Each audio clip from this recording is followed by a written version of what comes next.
Was it registered? This company? 1923. We have the certificate of incorporation. Registration. Yes. So it was Nakuru War Memorial Limited. Yes, Nakuru War Memorial Limited, a company with zero shares for directors. Zero shares.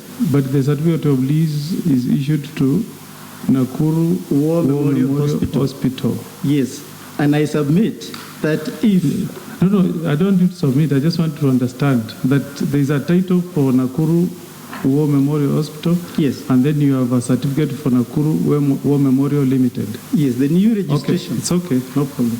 The new registration, the extension of lease, we actually insisted on it reflecting limited because we were aware there was a lot of pressure to grab the land, okay, from individuals.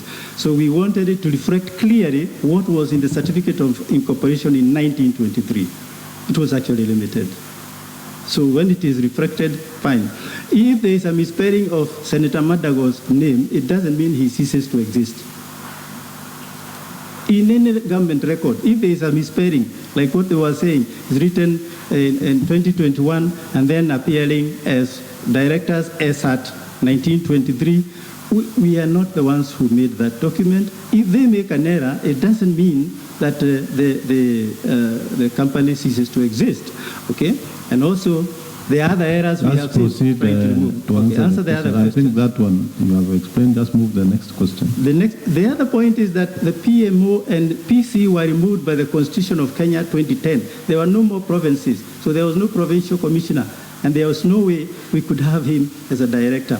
Also, you of all people know that if you do not attend so many meetings for 14 years, you are not attending, you cease to be a director. Okay, now, the other point is there was a point about the burning furnace. It's a very simple explanation. What was going on with the burning furnace? Sometime in February last year, I personally called members of the county, senior member of the county government, and told them, because you see they were telling us they're going to close the hospital because we are burning trash in the open. So I personally called, and the person who received was a Mr. Wainaina. And after they got to know, the next thing we got, we are going to close the hospital because you don't have you're burning trash in the open. So then we applied officially, and we can show records that we paid the county government of Nakuru to develop a burning chamber, a separate one, because we had constructed another one in 19...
So I'll ask you to stop there so that we allow Senator Tabitha to ask, I think she has some questions to ask.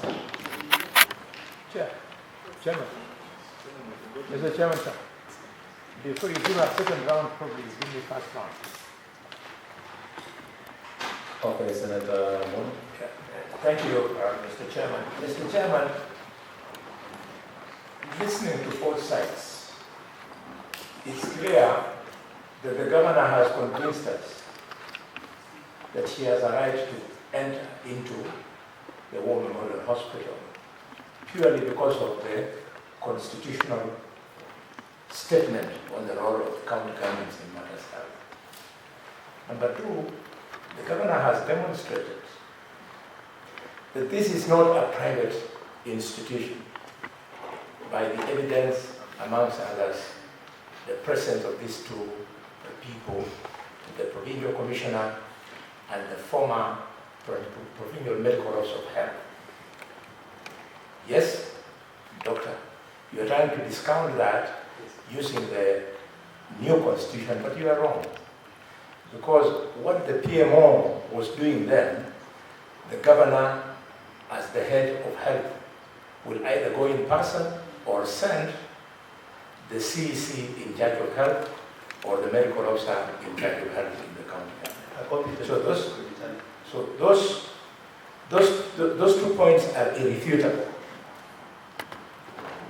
So the two questions me I would like to ask is, one to the governor, of all the things that the county government has said, I've heard them repeat only, you entered the place forcefully and did bad things.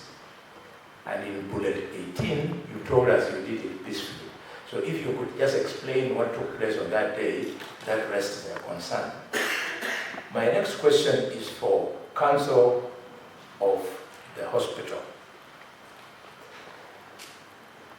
The governor has demonstrated to us, to an extent, and I hope we shall not go into manenos of subjudice, that the court that gave that particular order is not competent.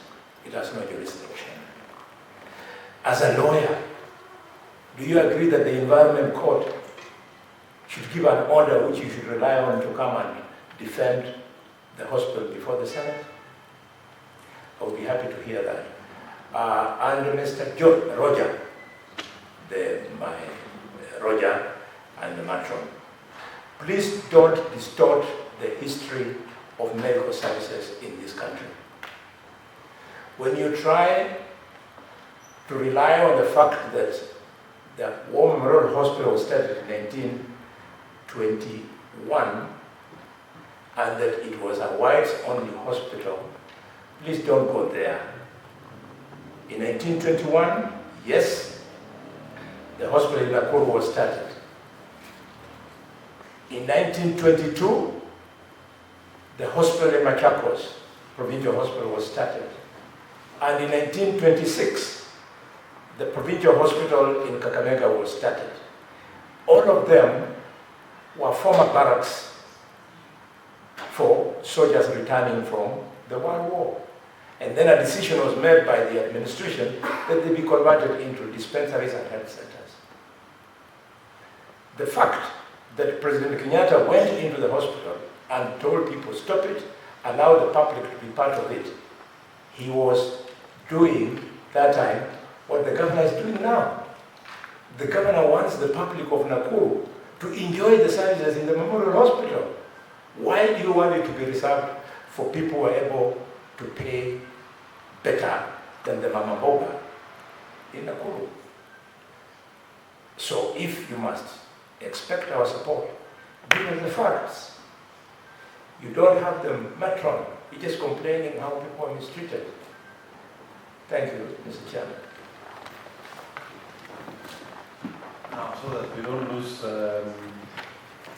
responses, I think we shall allow them to respond to that before we get back to Senator Karango. So let's start with the governor. Explain the peaceful night. Thank you, Chair. I almost wanted to say, can we just stop it there with Senator Dr. Khalwalwe's submissions, because he just really cut to the crux of the case. But be as it may, let me begin by having Dr. Maura, who is the County Secretary, respond on the peaceful transfer. Thank you, Chair. I want to confirm that the first incident which has been called an attack, I led the team that went into the hospital. I want to confirm that I'm a trained pharmacist in good standing, and I know the requirements of treating patients and ethics around it. And you say that pharmacy of good standing. Well, good standing means what? If you want to make that assertion here, I'll take you to standing order number 105 and you submit your current registration. Proceed. I'm going to be the chair. I want to say on that particular day, we moved in with 5 medical doctors to take care of the patients. We moved in with critical care nurses to take care of the patients. We moved in with anesthetists, so because we knew there are some patients who were in the ICU. And we had the general nurses, we had a number of 23 nurses who were more than the number of patients who were admitted in that facility. We took care of those patients and until they decided, and we called the doctors who had admitted them to make a decision. Some of them transferred them to Annex Hospital, which is a government facility, and others were transferred to other facilities. I want to confirm the second so-called attack was not an attack also, and we never took over the facility. What we did, and I was in charge of that process again, is that after the arrest of the directors, we issued a caution to the public, and the media was there, and cautioned them again to probably transfer their patients or talk to their doctors to be sure that the quality of care continues being there because there wasn't a management. However, there was a patient who had been referred from PGH Annex to War Memorial, and the relatives came complaining that the patient had been held hostage for about 15 hours. And when she asked the War Memorial Hospital whether the patient is there, they said the patient is not there. So we requested the management to open for the patient, for the relative to be accompanied by a doctor, to go and confirm if the patient was there. And the patient was found there, and the patient, the relative requested that the patient be discharged from War Memorial to Annex Hospital. So there was no attack, we never moved in, there was no second move in. It was simply an issue of issuing cautionary to the public, and also requesting War Memorial to release a patient who came to us to complain, and that patient is there, and that patient has recorded statement. Thank you.